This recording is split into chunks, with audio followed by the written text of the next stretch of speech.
So guys, कैसे आप सभी। फ़िलहाल तो लॉकडाउन में बंद है, पर ठीक है, हम लोग पढ़ेंगे। आज का एजेंडा है बिल्स ऑफ एक्सचेंज। तो चलिए बिल्स ऑफ एक्सचेंज स्टार्ट करते हैं। Bills of exchange, features of bills of exchange. Features में क्या क्या है? पहला, राइटिंग।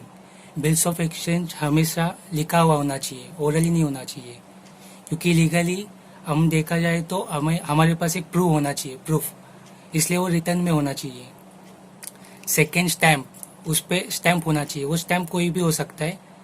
स्टैम्प अपना लीगल स्टैम्प हो सकता है, या किसी भी कंपनी का, या जो ड्रॉवर है उसका स्टैम्प हो सकता है। फिर उसके बाद डेट, वो डेटेड होना चाहिए, उसके ऊपर तारीख ये सब नोट किया रहना चाहिए। फिर कंटेन एंड ऑर्डर टू पे, उसका हेतु ये होना चाहिए कि हम लोग को पैसा पे करना है उसको। फिर ऑर्डर मस्ट बी अनकंडीशनल। जब भी हम लोग बिल्स ऑफ एक्सचेंज ड्रॉ करते हैं तो वो जो ऑर्डर है वो अनकंडीशनल होना चाहिए। ऐसा नहीं कि अगर ड्रॉवर जो ए है उसने ड्रॉई बी पर बिल्स ऑफ एक्सचेंज ड्रॉ किया है, और बी बोलेगा कि मैं आपका बिल एक्सेप्ट करूंगा तब जब आप आपकी लड़की से मेरी शादी करोगे। ये कंडीशनल ये कंडीशन इधर अप्लाई नहीं होगी। बिल्स ऑफ एक्सचेंज में जो कंडीशन अप्लाई होते हैं वो एक तो टाइम से रिलेटेड हो सकते, प्लेस से रिलेटेड हो सकते, या फिर आ, जैसे कुरियर ये सब, वो जैसे जैसे टाइम जाएगा हम लोग सीखते जाएंगे। The amount must be payable either to a certain person और his order to the bearer of the bill. मतलब एक सर्टन पर्सन होना चाहिए, हमें किसी भी एक पर्सन को वो पे करना है, ठीक है। It is sign by maker, जो मेकर जो ड्रॉवर है उसने वो साइन किया होना चाहिए। Parties to bills of exchange, अभी फिलहाल तो पार्टीज ड्रॉवर ड्रॉई और पे ही रहता है। ड्रॉवर वो जिसने बिल ड्रॉ किया है, ड्रॉई वो जिसके ऊपर बिल ड्रॉ किया है, और पेई वो है जो ड्रॉवर को पे करने वाला है। अभी पेई ड्रॉई ड्रॉई भी हो सकता है, पर वो भी हम लोग बाद में सीखेंगे, अलग अलग केसेस आएंगे उसमें। Parties to a promissory note, same है, मेकर ड्रॉवर, ड्रॉई पेई, सिर्फ नाम चेंजेस है, ठीक है। कंटेंट और format of bills of exchange, मतलब बिल्स ऑफ एक्सचेंज में क्या क्या होता है, ठीक है। पहला, डेट, डेट होना चाहिए। टर्म, टर्म मतलब कितने पीरियड के लिए हमने बिल्स ऑफ एक्सचेंज को ड्रॉ किया है वो होना चाहिए। अमाउंट, मतलब अमाउंट के लिए तो हम लोग पैसे के लिए तो ट्रांजेक्शन कर रहे हैं, इसलिए अमाउंट तो होना ही चाहिए। फिर स्टैम्प, जो हमने डिस्कस कर लिया है, स्टैम्प होना चाहिए। पार्टीज, बिना पार्टीज का बिल्स ऑफ एक्सचेंज होगा कैसा, इसलिए पार्टीज तो होना चाहिए। नहीं तो इमेजिनरी तो नहीं कर सकते ना, कि अगर इधर कोई नहीं है और मैं बोला हाँ भाई तू पार्टी है, पर कोई है ही नहीं, तो फ्रॉड माना जाएगा ना, ठीक है। फॉर वैल्यू रिसीव्ड, मतलब जो बिल हम लोग ड्रॉ कर रहे हैं उसके रिटर्न में हम लोग को कुछ मिलना चाहिए। एक्सेप्टेंस, पहले तो वो एक्सेप्ट होना चाहिए। अगर ड्रॉइंग ने ठुकरा दिया कि मैं आपका बिल एक्सेप्ट ही नहीं कर रहा, तो वो वॉइड माना जाएगा, मतलब वो बिल्स ऑफ एक्सचेंज माना ही नहीं जाएगा। फिर हम लोग ने ये देखा है specimen of bills of exchange, मतलब बिल्स ऑफ एक्सचेंज कैसा होता है वो देखते हैं। पहले तो हम लोग को टाइटल डालना है बिल्स ऑफ एक्सचेंज बीच में। फिर लेफ्ट हैंड साइड में हम लोग को एक बॉक्स बनाना है छोटा सा, और उसमें स्टैम्प लिखना है। फिर उसके ही नीचे अमाउंट इन फिगर्स, मतलब जितने अमाउंट के लिए हमने बिल ड्रॉ किया है वो लिखना है। राइट हैंड साइड में हम लोग को ड्रॉवर्स के रिलेटेड सब इंफॉर्मेशन लिखना है। पहला ड्रॉवर का नाम आएगा, उसके बाद ड्रॉवर्स का एड्रेस आएगा, और फिर वो डेट आएगा जिस दिन ड्रॉवर ने बिल ड्रॉ किया है, ठीक है। उसके नीचे फिर हमें एक लाइन लिखनी है, और ये कंपलसरी आपको लिखनी है, इसके ऊपर ही सब मार्क्स है। 5 मार्क्स के लिए आएगा आपको एग्जाम के लिए, ठीक है। तो हम लोग को स्टार्ट करना है period of a bill after date, मतलब पीरियड एक स्पेसिफिक होगा। कुछ केसेस में रहेगा डेज में, कुछ केसेस में रहेगा मंथ्स में, ठीक है। पे मिस्टर और MS, name and address of पे, जिसको जो पे करने वाला है उसका नेम एंड एड्रेस सब लिखना है अपने को। और इज ऑर्डर, अगर पेई ने किसी और को दिया रहेगा तो वो उसके अनुसार चलता जाएगा वो। क्योंकि बिल्स ऑफ एक्सचेंज एक नेगोशिएबल इंस्ट्रूमेंट है, तो वो ट्रांसफरेबल रहता है, एक पर्सन टू सेकेंड पर्सन वो ट्रांसफर होता जाता है। द सम ऑफ रुपीज मतलब कितने रुपीज के लिए, वो अमाउंट में हम लोग को वर्ड्स में लिखना है। जैसे 200 रहेगा तो TW2 HUNDRED 100 हम लोग को लिखना है। Only for the value received, जो अमाउंट है वो जो हम लोग को बिल्स जो ड्रॉ किया है उतनी वैल्यू लिखना है। अगर बिल का अमाउंट रहेगा 200 रुपया और हमने 300 रुपया लिखा रहेगा तो वो नल है, वो वॉइड माना जाएगा। फिर नीचे ही राइट हैंड साइड में SD मतलब सिग्नेचर, जो ड्रॉवर का सिग्नेचर है वो है, और लेफ्ट साइड में हमें लिखना है ड्रॉई का नेम और उसका एड्रेस, और बीच में हम लोग को लिखना है एक्सेप्टेड मतलब ये बिल एक्सेप्ट हुआ है, और उसके नीचे लिखना है drawee's name date of bill accepted मतलब ड्रॉई का जो नाम है वो एक्सेप्टेड के नीचे, और फिर उसके नीचे जिस दिन बिल एक्सेप्ट हुआ है वो डेट हम लोग को लिखनी है। ठीक है। टाइप्स ऑफ एक्सेप्टेंस, तो टाइप्स एक तो जनरल हो सकता है, एक तो क्वालिफाइड हो सकता है। जनरल मतलब जैसे ड्रॉवर ने ड्रॉई को बिल दिया तो वो जनरल मतलब जैसे दिया वैसे ही हमने उसको एक्सेप्ट कर लिया। क्वालिफाइड मतलब कुछ चेंजेस हुआ, वो हम लोग देखते हैं टाइप्स ऑफ क्वालिफाइड एक्सेप्टेंस में। ठीक है। क्वालिफाइड एक्सेप्टेंस में टाइप्स क्या है, एक तो टाइम में चेंज हुआ रहेगा। कभी समझो मैंने 2 महीने के लिए बिल ड्रॉ किया है और ड्रॉई बोला कि मेरा पैसा तभी नहीं आने वाला, इसलिए मुझे 3 महीने के लिए चाहिए, तो वो वैसा चेंज होगा। प्लेस, अगर मुंबई में है और वो फिर दिल्ली में रहेगा तो वो वैसा प्लेस भी चेंज हो सकता है। फिर अमाउंट्स, पार्टीज और condition. Amount specific, amounts change हो सकता है। अगर गलती से 300 मैंने पहले आपको बताया 300 दिया रहेगा, फिर वो 200 हम लोग को करना पड़ेगा। फिर पार्टीज, पार्टीज भी हो सकता है, कुछ कभी कभी चेंजेस हो सकता है, वो सब चेंजेस। कंडीशन, कंडीशन जैसे मैंने आपको बताया कि ये टाइम पे कुछ बिल्स ऑफ एक्सचेंज का मोस्टली टाइम हम लोग बिजनेस आवर्स लेते हैं, सुबह 9 से दोपहर 5 बजे तक। फिर types of due date, due date 2 types का रहता है, एक नॉर्मल ड्यू डेट्स और दूसरा legal due dates. Normal due dates में हम लोग ग्रेस डेट जो रहते हैं वो ऐड नहीं करते। ग्रेस डेट 3 दिन ज़्यादा रहता है उसमें। ठीक है, हम लोग एग्जाम्पल से समझते हैं। पहले हम लोग एग्जाम्पल लेते हैं बिल्स पेपर आफ्टर डेट, क्योंकि उसमें दो रहता है, एक आफ्टर डेट रहेगा, एक आफ्टर साइट रहेगा। तो हम लोग आफ्टर डेट के बारे में पहले पढ़ेंगे। ठीक है। और उसमें भी पहले मंथ्स के बारे में, क्योंकि मंथ्स और डेज में हम लोग टेन्योर मतलब टर्म वो ये करते, रिकॉर्ड करते।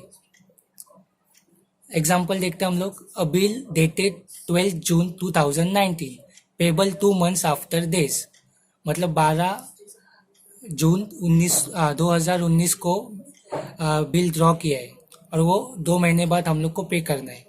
तो नॉर्मल ड्यू डेट का क्या आएगा, 12 जून प्लस 2 महीना, तो 12 अगस्त आएगा। ठीक है, ये हमारी नॉर्मल ड्यू डेट हो गई। और लीगल ड्यू डेट क्या रहती है, नॉर्मल जो रहेगी उसमें 3 डेज हमें ऐड करना है। तो इसमें नॉर्मल डेट क्या आई थी हम लोगों की 12 अगस्त, उसमें हम लोग को 3 डेज ऐड करना है, तो वो 15 अगस्त आएगी। पर इंडिया में देखा जाए तो 15 अगस्त हम लोग का इंडिपेंडेंस डे रहता है और हॉलीडे रहता है, तो उसके वजह से 15 तारीख को तो पब्लिक हॉलीडे होने के कारण वो छुट्टी रहती है, तो उसके वजह से हमें 15 अगस्त के एक दिन पहले वो बिल पे करना है। ठीक है, अभी हम लोग दूसरा एग्जांपल देखते हैं एज पर देश के अनुसार। A bill dated 14 December 2019 is payable 90 days after date.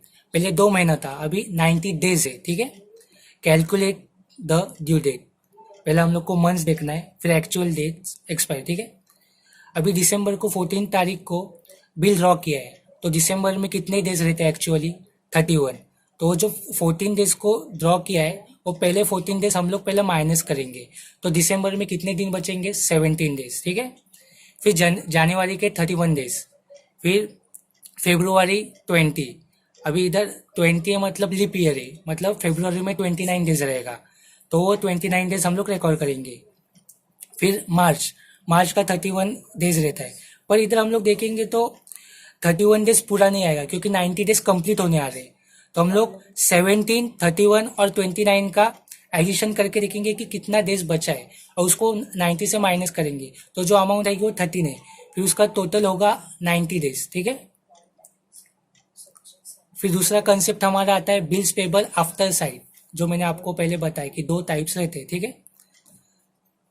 The only difference is that the term of bills is counted from the date of acceptance and not from the date of drawing. इसका मतलब हम लोग जो bills का date जो term है वो count कब से करेंगे, जब बिल का डेट एक्सेप्ट हुआ है, ना कि जब हमने ड्रॉ किया है।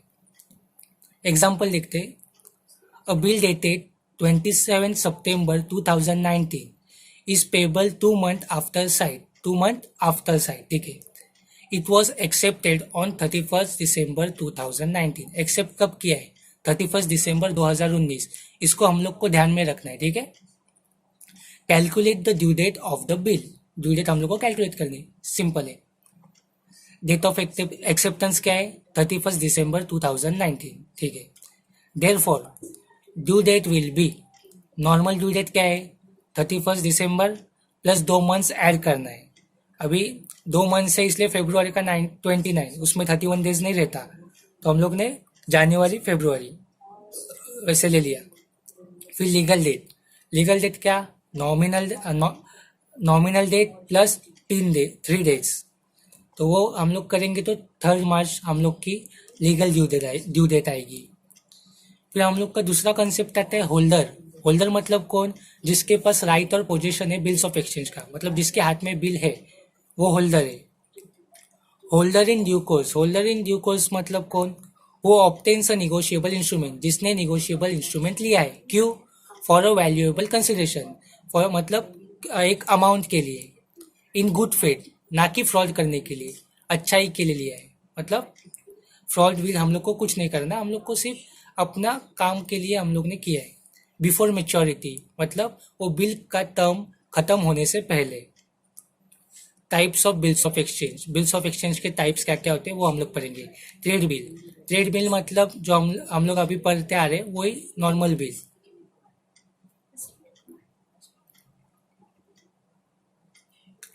बिल। फिर अकोमोडेशन बिल में कंसिडरेशन नहीं रहता, ये अकोमोडेशन बिल है गारंटी बिल। मतलब अगर ड्रॉवर ए ने ड्रॉई बी के ऊपर बिल ड्रॉ किया है और ड्रॉवर ए को ड्रॉई बी पर भरोसा नहीं है, तो एक सी करके एक दूसरा पर्सन रहेगा जो ड्रॉई बी की गारंटी देगा। इनलैंड बिल मतलब India to India, same country में जो ट्रांजेक्शन होंगे और बिल्स रहेगा, ड्रॉवर ड्रॉई दोनों एक ही कंट्री में रहेंगे, तो उसे हम लोग इनलैंड बिल बोलते हैं। फॉरेन बिल मतलब कंट्रीज अलग अलग होंगे। आफ्टर डेट बिल जो हमने पढ़ा। आफ्टर साइट मतलब हमने पढ़ा कि एक्सेप्टेंस की डेट रहनी चाहिए वो। बिल पेबल ऑन डिमांड और एट साइट, वही उसका ही ये डिमांड मतलब जब डेट रहेगा वो, और साइट मतलब जब एक्सेप्टेंस के बाद हमने जो किया है वो। फिर कंसेप्ट आएगा honouring of bills of exchange. Honour मतलब हम लोग को पैसा मिल गया है। एक्सेप्टेंस और drawee pays the amount of bill. Dishonouring the bills of exchange मतलब फेल हो गया, हम लोग को पैसा नहीं मिला। अभी फेल क्यों हो सकता है? एक तो नॉन एक्सेप्टेंस की वजह से, ताकि ड्रॉई ने पहले ही वो कैंसिल कर दिया है। फिर नॉन पेमेंट मतलब पैसा ही नहीं दिया, उसके वजह से ये हो चुका है। फिर हम लोग का कंसेप्ट आ रहा है noting of dishonour, protesting, notary public, noting charges. ये हम लोग एक ही में सीखेंगे। मतलब समझो अगर डिसऑनर हो गया मतलब पैसा नहीं दिया, तो हम लोग चुप नहीं बैठेंगे, हम लोग केस फाइल करेंगे। तो वो हम लोग वकील के पास जाएंगे, तो वकील खाली फुकट ऐसा ही फ्री में काम नहीं करने वाला, हम लोग को उसको पे करना पड़ेगा। तो जो हम लोग अमाउंट पे कर रहे हैं उसको नोटरी चार्जेस बोलते हैं। तो फिर पे करने के बाद जब ड्रॉई हम लोग को पैसा देगा, तो फिर हम लोग नोटरी चार्जेस भी उसमें ऐड करेंगे। ये हम लोग आगे सीखेंगे जब हम लोग जनरल एंट्रीज सीखेंगे तब। Classification of account bills for accounting. Classification क्या है?